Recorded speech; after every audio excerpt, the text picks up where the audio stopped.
A continuación, Diplomacia en Directo. Clasificación A. Apto para todo público.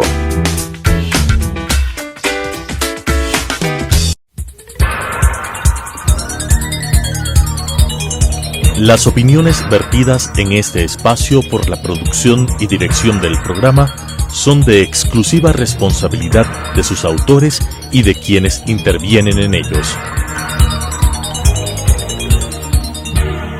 Telesucesos, Canal 29 UHF presenta Diplomacia en Directo, un programa de enfoque y reflexión sobre la vida y el comportamiento internacional del Ecuador y la comunidad de naciones, con la conducción del embajador Edwin Johnson. Diplomacia en Directo.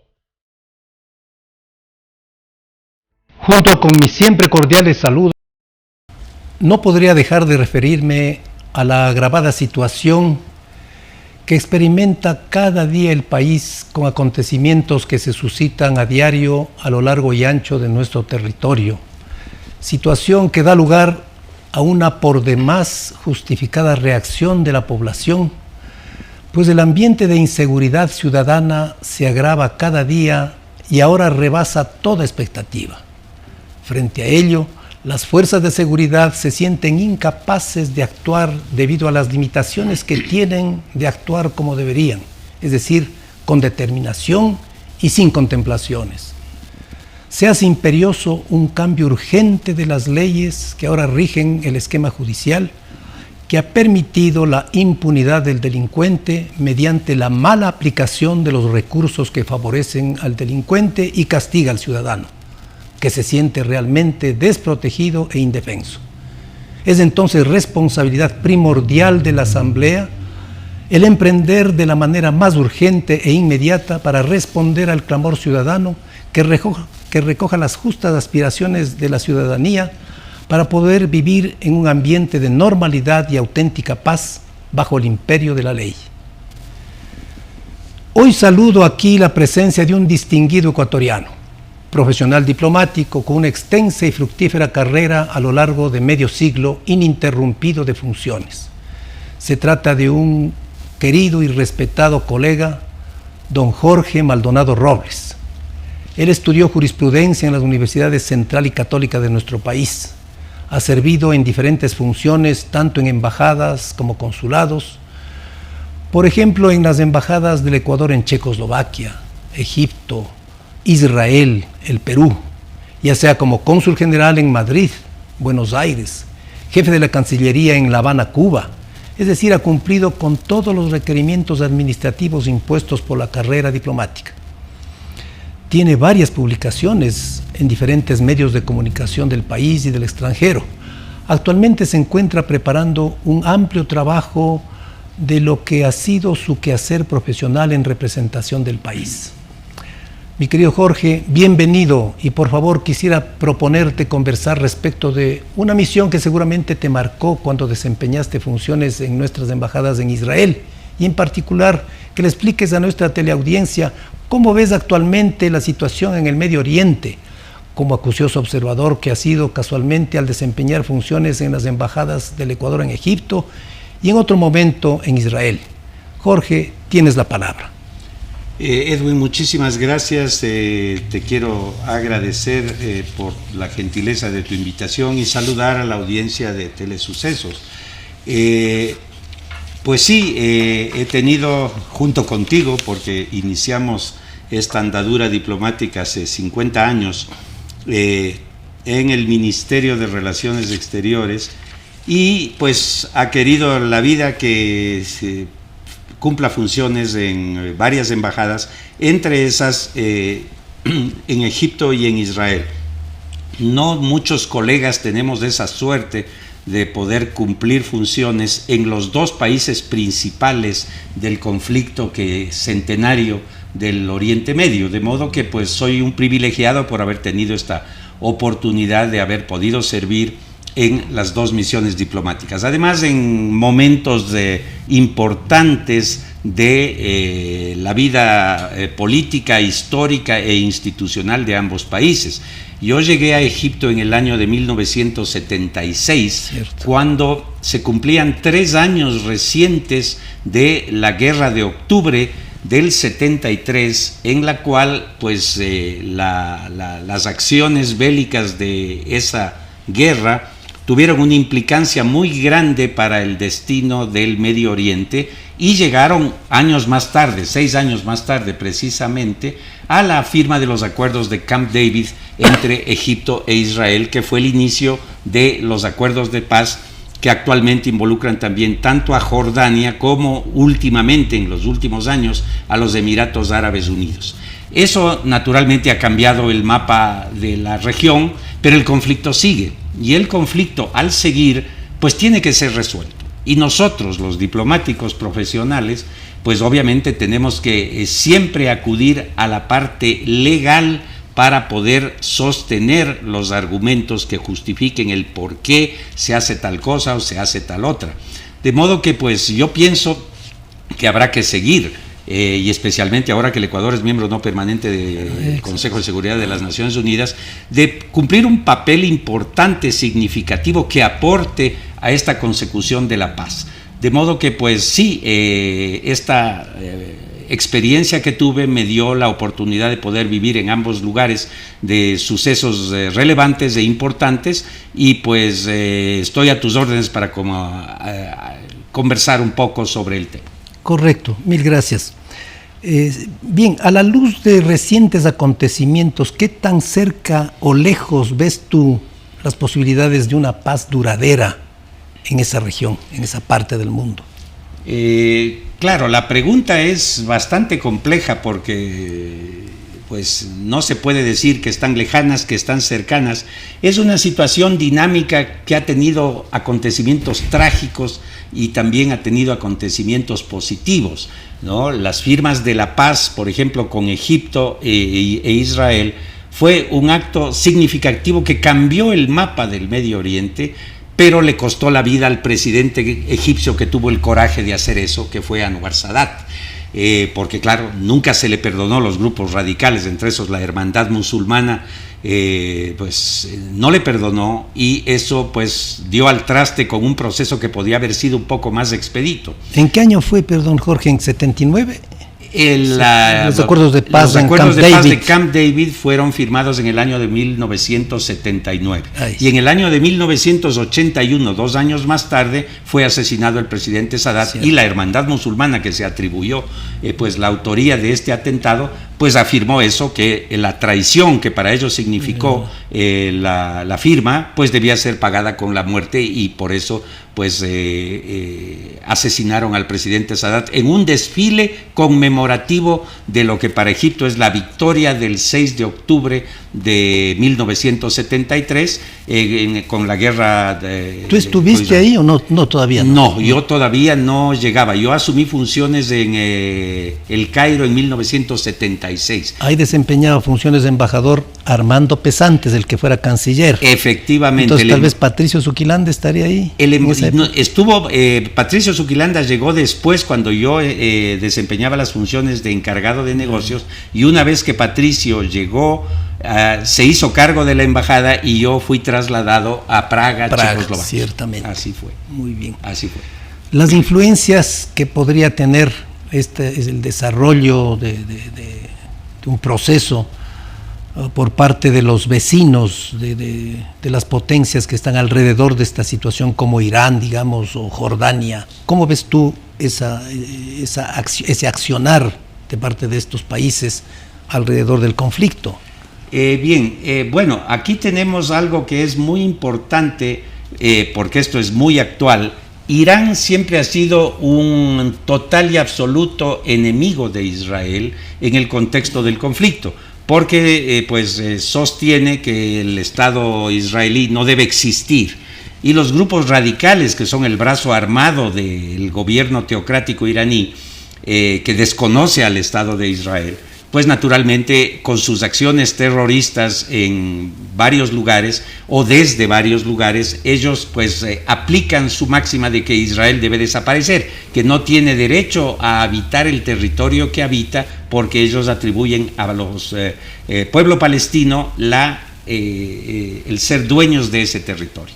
Pero claro, esta discusión es una discusión tan larga que no habría tiempo para entrar en ella, pero son grupos que son auspiciados por el gobierno, y operan en países que en cierto modo están, digamos que neutralizados por distintas circunstancias. Vamos a hablar de Siria, por ejemplo. Siria atraviesa un panorama desde hace más de 10 años de una guerra cruenta a la cual se suma hasta los fenómenos naturales. Es un país devastado, con un gobierno que solo es soportado por Rusia, y que pues obviamente por ser patrocinado por Rusia posee armamento importante con el que hizo en otros momentos frente a Israel. Pero los grupos que se refugian en Siria para atacar a Israel, o se refugian en otros territorios para atacar a Israel, o dentro de los mismos territorios asignados a la autoridad palestina, como es la Franja de Gaza, donde opera este grupo Hamas, que es un grupo radical muy sanguinario, pues sí, hacen que el conflicto se agrave por momentos, y que cualquier intentona por grupos moderados de entrar nuevamente en negociaciones, de retomar las que se quedaron en suspenso, o de continuar en un esquema de nuevas negociaciones, pues no puedan hacerlo, porque evidentemente la respuesta del gobierno israelí es una respuesta militar contundente cuando se producen atentados como los últimos en Jerusalén, o disparos de cohetes desde la Franja de Gaza, o desde el Líbano por parte de Hezbollah, que es un grupo pro-iraní muy fuerte. Claro, el movimiento palestino, ¿cómo lo ves tú? ¿Ha perdido fuerza? El movimiento palestino es un movimiento que evidentemente bajo la égida de Yasser Arafat tuvo una preeminencia. No hay que olvidar que el gobierno palestino empezó como un grupo terrorista que era proscrito a nivel mundial, pero Yasser Arafat, con obviamente el apoyo del mundo árabe, logró que sea reconocido tal movimiento como uno que lucha por la autodeterminación de su pueblo. Y fue así como Naciones Unidas finalmente reconoció a la Organización para la Liberación de Palestina como un grupo que buscaba la autodeterminación del pueblo palestino para lograr su independencia. Y entonces se unieron aquellos grupos radicales que estaban junto a la OLP, que era el grupo de Arafat, por ejemplo, el grupo de George Habash, que era un médico palestino de tendencia comunista, él era miembro del Partido Comunista, pues se unió Nayef Hatwamed igualmente, que era otro grupo radical, y así varios grupos pequeños que conformaron la Organización para la Liberación de Palestina, y que finalmente dejaron la preeminencia a la OLP de Arafat. Una vez fallecido Arafat y creada de alguna manera una autoridad palestina para que dirija a ese pueblo dentro de, lamentablemente, situaciones que hoy son complicadas de confinamiento de territorios, en fin y tal. Eso es una discusión muy larga, qué pena que no se pueda hablar de esto con más amplitud dado el tiempo. Opera con muchas limitaciones. Su actual presidente, que es de Mahmoud Abbas, es una persona mayor que tiene problemas de salud, y estoy seguro que este momento se da dentro de la autoridad palestina en Ramallah, alguna lucha interna que no conocemos todavía, pero que el gobierno israelí debe conocer con toda seguridad, para suceder a Abbas, que pues él era un seguidor de Arafat, pero habrá que ver qué tendencia viene la nueva generación actual. Por de pronto, la autoridad palestina está en una situación de desventaja. Bien, sí, bueno, en mi condición de embajador del Ecuador en Egipto, fui pues nombrado por el gobierno de la Revolución Ciudadana. Bueno, como embajador de carrera que soy, tuve que aceptar esa designación, que me designaban como embajador concurrente desde Egipto en Palestina. Así que traté yo varias veces de ir, pero no fue posible, no me autorizaron las autoridades de esa región. Y presenté credenciales a Mahmoud Abbas en Cairo, es decir, él vino justamente para poder recibir mis credenciales en esa condición como primer embajador del Ecuador ante el Estado palestino. Una cuestión muy curiosa. Ahora, el papel que juega las Naciones Unidas frente a esta situación conflictiva, de falta de resolución, de falta de arreglo, digamos, ¿cómo se podría ejercer alguna fórmula? No sé si a través del Consejo de Seguridad, más ahora que el Ecuador es miembro desde hace pocos meses, como miembro no permanente del Consejo de Seguridad. Jorge. Es un problema complejo, ¿no? Porque las Naciones Unidas, desde el inicio de su gestión como organismo mundial, ha tratado de todas las formas que le ha sido posible de llegar a una resolución del problema del Medio Oriente, es decir, qué hacer con Israel y con Palestina. La solución original de dos países no fue aceptada en un principio por el mundo árabe, y cuando se creó el Estado de Israel, cuando David Ben Gurión proclamó el Estado de Israel, pues naturalmente el mundo árabe no aceptó y declaró la guerra a Israel. Y pues bueno, esto ya es conocido, los resultados de todo esto, no vamos a profundizar en el tema, que además es fascinante en tanto en cuanto ver cómo un Estado que no tenía ni ejército logró contener a ejércitos regulares fuertes, pero que tenían cada uno su visión política propia y no se unieron para lograr ni siquiera en el ambiente militar pues las metas que se proponían, que eran expulsar al pueblo judío pues de los territorios que ocupaban. En todo caso, las Naciones Unidas creo, y han hecho, y han participado, y han promovido conferencias internacionales, y la buena voluntad de gobiernos de coyuntura, tanto en Egipto como en Israel, que han aceptado, y Jordania igualmente. No olvidemos que el rey Hussein fue uno de los artífices de la paz, o de tratar de lograr la paz de la forma más perseverante posible. Entonces, como esto no se dio, las Naciones Unidas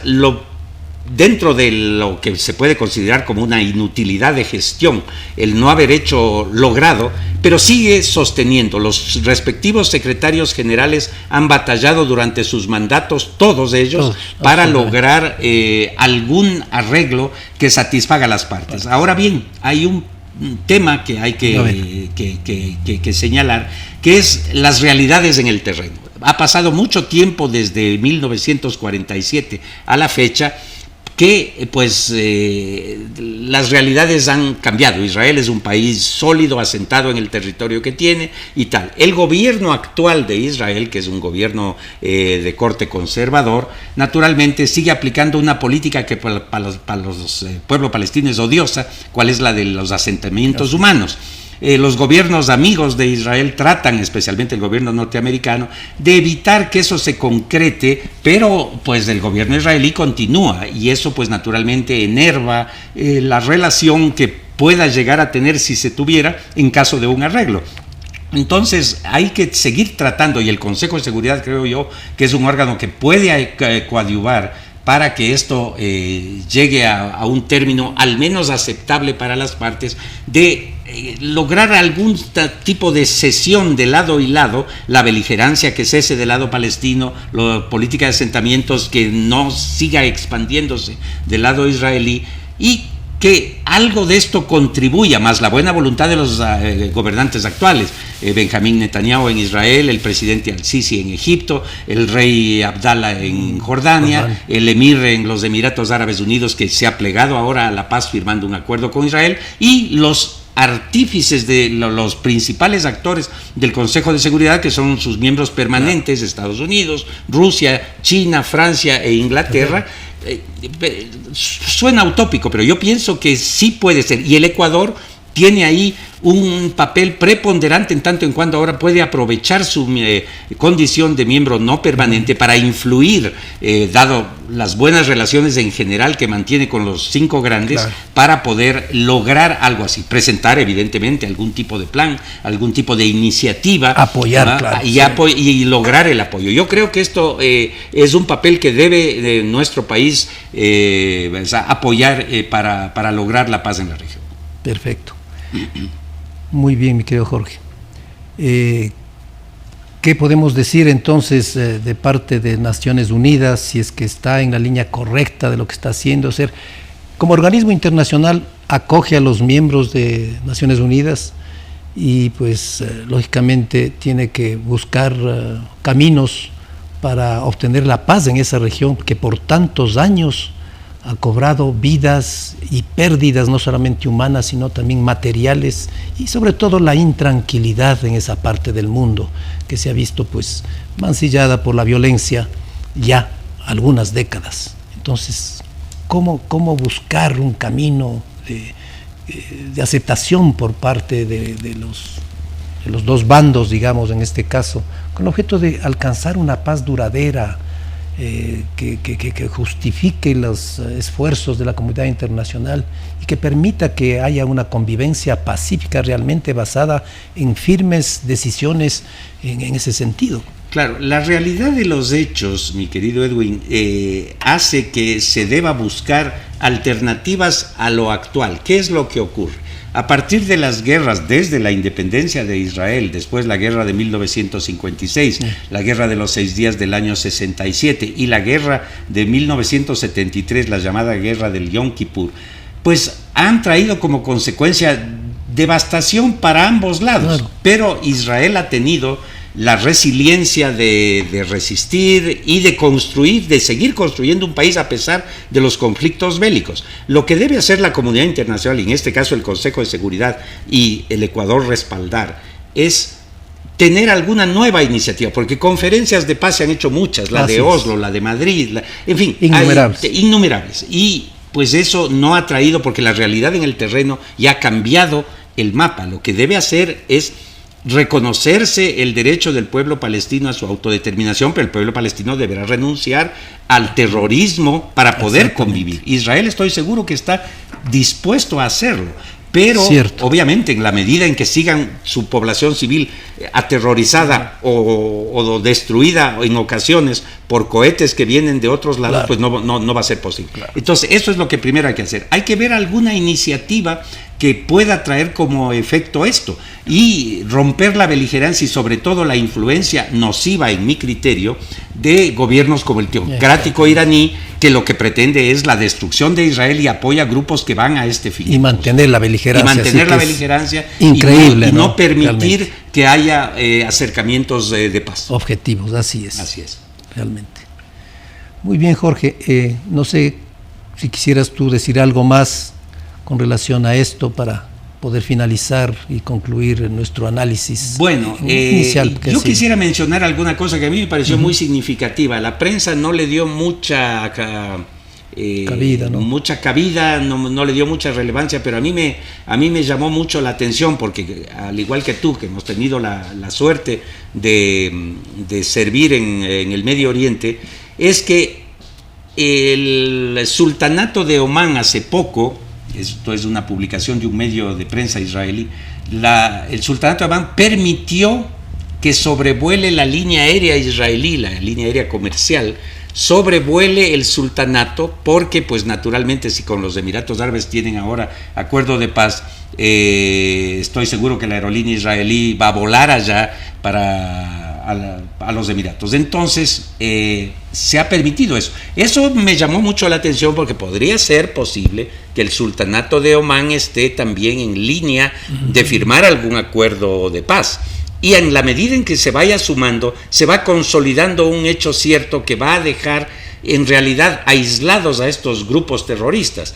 Entonces, yo creo que el Consejo de Seguridad tiene un papel ahí importante en el sentido de lograr que los países árabes dejen la beligerancia, ¿no? Reconozcan al Estado de Israel y sí, exijan lo que ellos piensan que sí, pero también denle un chance al pueblo palestino, que está en la mitad de todo esto y sin lograr y sin tener mucha voz. Arafat al menos era un vocero reconocido, aunque sea a regañadientes, pero reconocido. Así que ojalá la autoridad palestina pueda recuperar ese papel.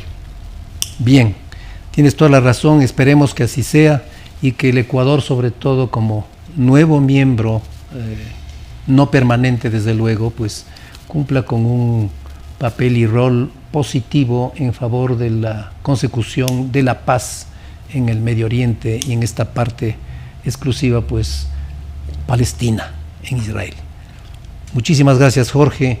Ya sabes que esta tribuna está a tus órdenes. Quizás podamos continuar conversando sobre esta misma temática, la evolución que se espera y finalmente lo que espera la conciencia internacional, la comunidad, de basarse pues en el encuentro de una paz definitiva, concluyente y reforzada, es decir, apoyada por toda la comunidad internacional. Muchísimas gracias, Jorge. Gracias, Edwin, y gracias por la invitación, muy amable. Las opiniones vertidas en este espacio por la producción y dirección del programa son de exclusiva responsabilidad de sus autores y de quienes intervienen en ellos. Telesucesos Canal 29 UHF presentó Diplomacia en Directo, un programa de enfoque y reflexión sobre la vida y el comportamiento internacional del Ecuador y la comunidad de naciones, con la conducción del embajador Edwin Johnson. Diplomacia en Directo.